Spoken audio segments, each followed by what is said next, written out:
नमस्कार। दुनिया में कुछ जगहें ऐसी होती हैं जहां एक खास किस्म की ऊर्जा महसूस होती है ना?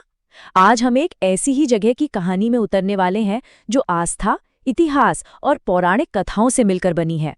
ये कहानी है काशी विश्वनाथ की। चलिए शुरुआत एक सवाल से करते हैं। कभी प्रकाश के ऐसे खंभों की कल्पना की है जिनका कोई ओर छोर ही ना हो? मतलब न कोई शुरुआत न कोई अंत, बस एक अनंत रोशनी। यही सवाल हमें सीधे आज की कहानी के दिल में ले जाता है। तो इस रहस्य का जवाब है ज्योतिर्लिंग। इसका सीधा सा मतलब है प्रकाश का स्तंभ। ये भगवान शिव के उस निराकार रूप का प्रतीक है जो हमेशा से है और हमेशा रहेगा। और मान्यता ये है कि जिन जिन जगहों पर ये ज्योतिर्लिंग हैं, वहां भगवान शिव खुद प्रकट हुए थे। और ऐसे एक या दो नहीं, पूरे भारत में 12 पवित्र ज्योतिर्लिंग हैं। और ये सिर्फ मंदिर नहीं है, बल्कि भक्तों के लिए ये आस्था के वो केंद्र है जहां वो सीधे शिव से जुड़ा हुआ महसूस करते हैं। हर एक का अपना एक अलग महत्व है।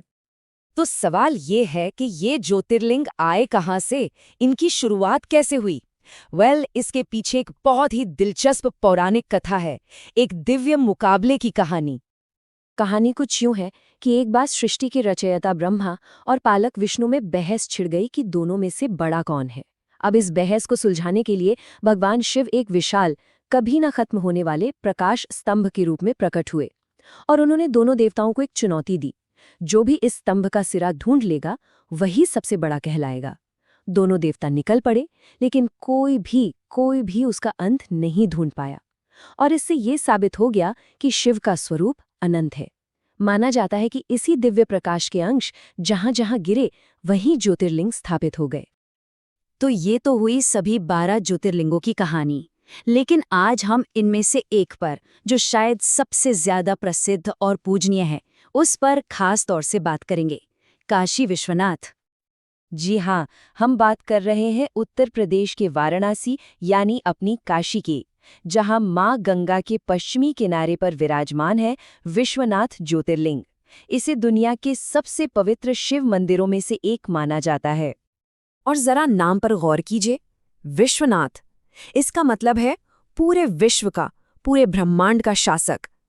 तो ये नाम ही इस जगह की अहमियत बता देता है, जिसे सीधे ब्रह्मांड के स्वामी का घर माना जाता है।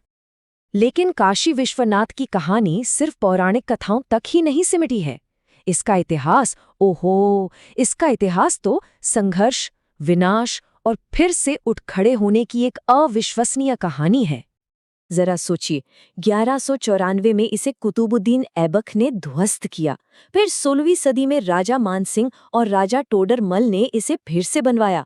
लेकिन 1669 में मुगल बादशाह औरंगजेब ने इसे फिर से नष्ट कर दिया और वहां एक मस्जिद बनवा दी। पर आस्था कहाँ रुकती है? 1777 में इंदौर की मराठा रानी अहिल्याबाई होलकर ने इसे फिर से खड़ा किया, और आज जो हम भव्य रूप देखते हैं वो उन्हीं की देन है। ये इतिहास दिखाता है कि आस्था को मिटाना नामुमकिन है।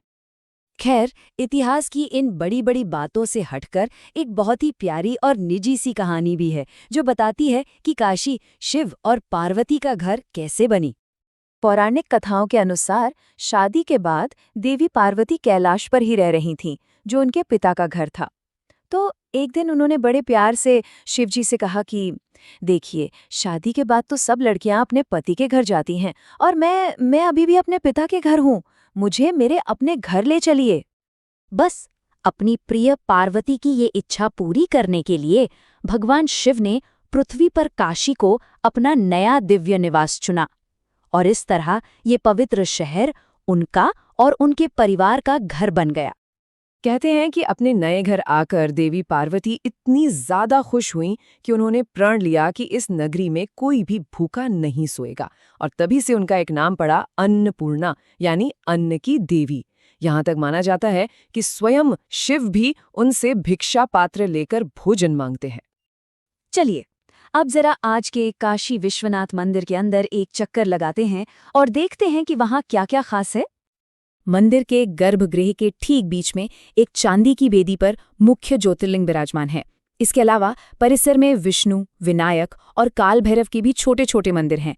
और हाँ, यहाँ एक बहुत प्रसिद्ध कुआं है जिसे ज्ञान वापी यानी ज्ञान का कुआं कहा जाता है। और सबसे खास बात जो दूर से ही नजर आती है वो है इसके 3 शानदार सोने से मढ़े हुए गुंबद।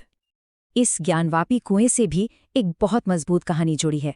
कहते हैं कि जब हमलावर मंदिर को तोड़ने आए तो मुख्य ज्योतिर्लिंग को बचाने के लिए उसे इसी कुएं में छिपा दिया गया था। ये कहानी फिर से उसी अटूट आस्था की तरफ इशारा करती है।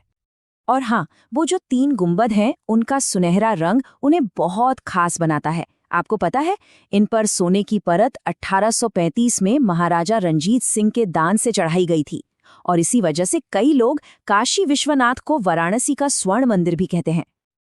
तो देखिए, काशी विश्वनाथ की कहानी सिर्फ एक मंदिर की नहीं है। ये कहानी है एक अनंत प्रकाश की। ये कहानी है उस आस्था की जो हर विनाश के बाद और मजबूत होकर उभरी। और ये कहानी है एक दिव्य प्रेम की। ये सब मिलकर हमें सोचने पर मजबूर करता है कि पौराणिक कथा, इतिहास और अटूट विश्वास का ये संगम हमें समय और सहन शक्ति के बारे में आखिर क्या सिखाता है।